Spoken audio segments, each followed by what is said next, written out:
Hello, I'm Dr. Marianne Teitelbaum, and today we're going to talk about Bhumi Amla, which is my favorite herb. My teacher and mentor, Vajra Mishra, spent 20 years teaching me the fine art of Ayurveda, and he made over 500 formulas for me to use in treating all the very difficult cases I see each and every day. So I'm familiar with so many herbs that are used for healing on many levels. But I must say, out of all the herbs, my favorite is Bhumi Amla, also known as Bhumi Amalaki. Now, don't confuse this herb with amla, the amla berry, that's used for increasing our vitamin C levels. It's just called Bhumi Amla because it looks somewhat like the amla berry. Let's analyze this herb, and I'll show you what it does at a deeper level and how versatile it is. By now, we all know that we need to clean out the liver from time to time. This is because the liver is the main filter of the body. The blood comes in dirty and it leaves clean. And like any filter, it needs to be cleaned out more often than you would think. But most of us, including the holistic doctors, don't understand some very important details about cleaning the liver. So let's discuss that. In this day and age, we've surrounded ourselves with over 80,000 chemical toxins in the water we drink, the food we eat, since we spray it with chemical pesticides, the air we breathe as it now harbors dangerous particulates of air pollution and heavy metals. The soil is laced with arsenic. We put nasty chemicals into our skincare products, unaware that these will absorb directly into the blood once put on the skin. And even the pharmaceuticals we take are themselves very nasty chemicals.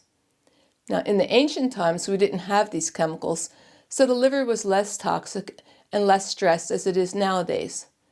In the literature, you'll see that there's many herbs which clean the liver, like milk thistle, dandelion, and burdock root. And in Ayurveda, we have several herbs also, like bringhraj, karoa, kutaj, guduchi leaf, neem, and many others.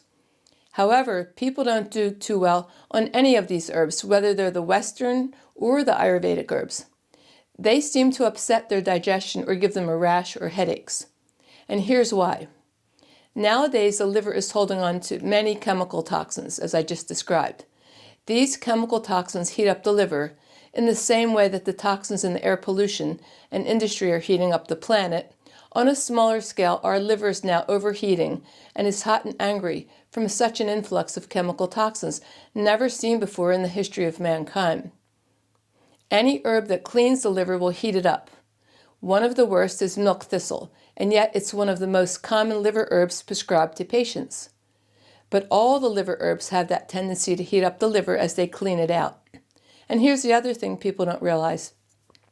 Nowadays, many people have food intolerances and allergies.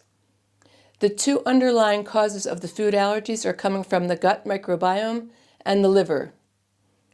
If the friendly bacteria in the gut get destroyed, usually by various types of pharmaceuticals, then you'll lose the friendly bacteria, which are the surveillance team for other more harmful pathogenic bacteria, yeast, fungi, and parasites that normally live in harmony with us. But once the surveillance team is missing, these potentially harmful organisms can overgrow and become pathogenic, which creates a low level of chronic infection, which in turn creates leaky gut and chronic inflammation, leading to food allergies. But the other factor involved with food allergies is with the liver. Normally, when the food comes into your digestive tract, the friendly bacteria in the gut have to break it down, and the liver has to process the food correctly. But when the liver gets hot, it gets angry and has somewhat of a temper tantrum on the food, which means it oxidizes the food and turns it into a poison, which we call visha in Ayurveda.